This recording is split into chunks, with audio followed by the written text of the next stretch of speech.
Give me a glimmer of hope again.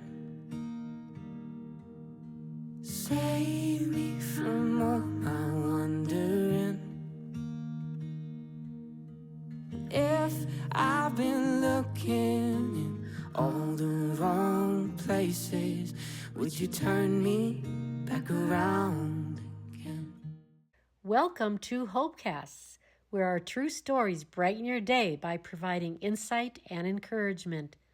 I invite you to listen as my husband, Dr. Ken Brown, shares one of his amazing personal experiences that will inspire and stir your soul. Even in the challenges of life's darkest moments, you can always find a glimmer of hope through the love of God. So settle in, open your heart, and let's journey together through the power of storytelling. Not again. Not on my watch. As a police officer, some nights you get calls that you wished that you'd never had gotten. We had just got into the police car and just leaving 41 Division in Scarborough, in Toronto, when the dispatcher on the radio said, 4102, 4102, respond to a woman not breathing at, and gave a location.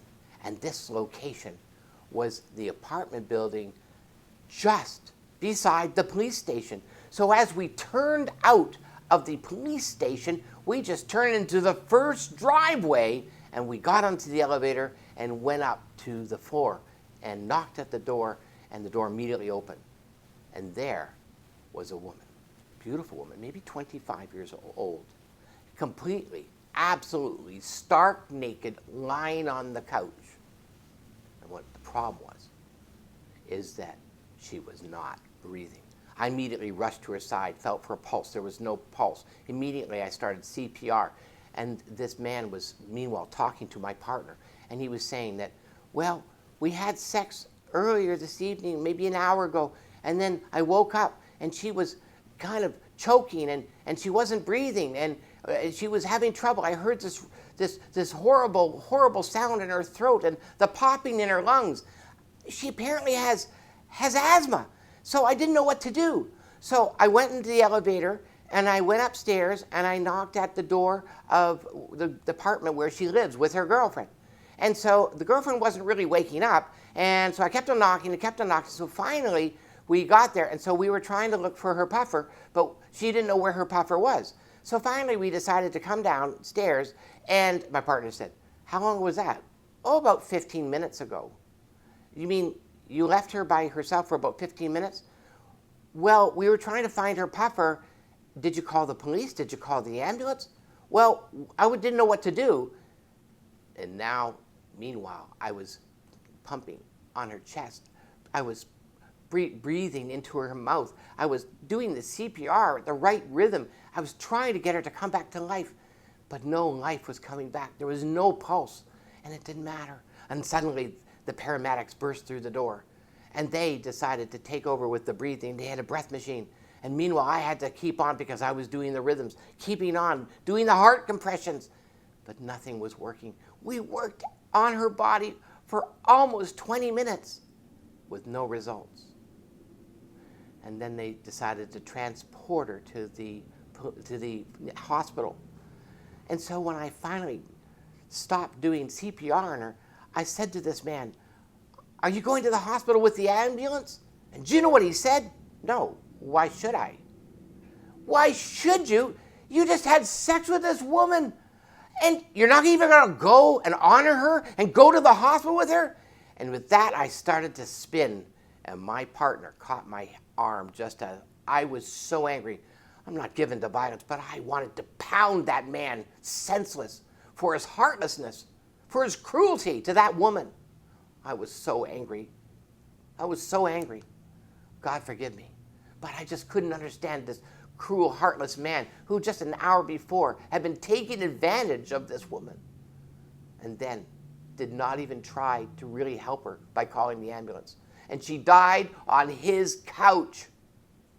I had trouble getting the image of this beautiful dead woman who did not respond to any of my care, didn't respond to the breath of life, although I tried so hard to revive her.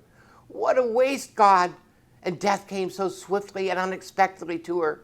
And now it was all over for her, a finality. Oh, God! I felt a touch of how the Lord was grieving over the loss of this precious life, the fragility of life. And the enemy had won, despite my best efforts. If only that man had called earlier, her life surely would have been spared. And that experience has left a tender scar in my heart that I carry to this day, in contrast to that heartless, callous man. And I still wished I had got there sooner to save her life. About a year later, I was just leaving that same police station and heard the dispatcher once again say, 4109, 4109, respond to a woman having trouble breathing at... This was the apartment building across the street. And it was actually asking us to go to the 11th floor where this woman apparently was having a terrible asthma attack. The dispatcher was talking to her, and she was getting fainter and fainter, and she could barely say the words. She gave her address, and she said that she didn't know where her puffer was, and she couldn't get off the floor, and she had fallen. And I need help right now. Please, please, send somebody right now. It was literally right across the street. I was thinking about that woman that had died on the other apartment building right beside the police station. So when we got to that apartment, I knocked on the door. I slammed on the door. I banged the door. But there was no answer. And the dispatcher said she could hear us knocking. She could hear us banging and calling out on the phone. But she was not responding. She could just hear this breathing, this labored, torturous breathing. I banged so hard I hurt my foot. I hurt my shoulder. And my partner did too. We were trying to open it, but it was a steel cased door with us, and it was so, and she had it bolted. It was in a terrible neighborhood, so these doors were built to resist anybody coming in. It was at that time the neighbor from the apartment next door to hers that came out. And so I immediately asked that neighbor, can I go to your balcony? I went out to her balcony and looked. There was no use. The balconies were too far apart to get to the next one, and it was a dizzying 11 floors up. Now the dispatcher was saying, there was a weaker whisper, and she could barely hear wheezing. And now she wasn't responding. She just could hear the wheezing. And now she was asking her, but there was no answer. Well, we called for a key holder. We called for the manager of the apartment building. There was no answer. We kept calling. We called to see if we could find the family. There was no family. And now there were several officers, EMS, paramedics, sergeants, all banging at the door, all trying to kick it in. But it was impossible to breach that steel door. And now the dispatcher was saying, there's no answer now. Just a rattle in her voice. And she didn't know what to do. She was saying that this rattle was getting worse. And now nothing. Now she said, there's nothing. I don't hear anything. I don't hear anything. You've got to get in there. And at that point, I decided to do something. I said out loud, no, not again, not in my watch. So I went back into that apartment next door, and the balconies were 5 to 6 feet apart, and there was nothing but empty air for 11 floors between them. But I noted that if I stood up on the rail, I could easily grab the concrete slab of the floor above the next apartment. And then I went up there, holding on, and then suddenly my partner came out. No, you don't. No, you don't. Get down from there. But I could just sense it. The next apartment's concrete was just a tantalizing few inches away from my hands, from my fingers. I thought I could do it. He says, no, get down from there. So I got down from there, and the dispatcher then said there was no sound at all coming from her. I took off my belt, 25 pounds of equipment, and I stood back on that railing, and I grabbed onto that. And he pleaded me, please, don't do this. Don't do it. It's not worth it. But I turned around, and I committed myself, and I swung over and grabbed the concrete with both of my fingers and swung myself onto the railing and then the balcony. The sliding door mercifully was unlocked because no one would have been stupid enough to do what I had just done. And I ran to the heavy steel door and unlocked it, and the paramedics rushed in. She was already dead, but they were able to revive her, and we rushed her to the hospital. The doctor said she had been dead for at least a couple of minutes and said most certainly she would never have survived unless she had received instant help. And I started to think about this. You see, Jesus sees just how desperate we are. He sees that we're not just dying of an asthma attack because we made a mistake. We didn't bring our puffer, or we had sex when we shouldn't have, or we fell off the couch. Our situation is far worse. We're sinners. We've made mistakes, and we're condemned to die. And we're dying there, desperate, alone, trapped inside ourselves. The door is locked from the outside. But Jesus, he did far more than just jump across from a balcony to balcony. No, he left heaven itself and came to live as a human being, to die on a cross, to suffer in order to save us. And when we bring him into ourselves, into our apartments, when we let him into our lives, he saves us. He does far more than just a paramedic giving oxygen and CPR. And they gave her, epinephrine in her heart. More than that, he gives us a blood transfusion. He gives us his beautiful blood for our own. He breathes life, the life of his spirit into us, and he makes us alive. We, who are dead and dying and without any hope, he bridged the gap. He didn't just jump across 11 floors of empty air. He came from heaven itself to save us, and he endured the worst, and he went to hell to bring us and to save us and give us life.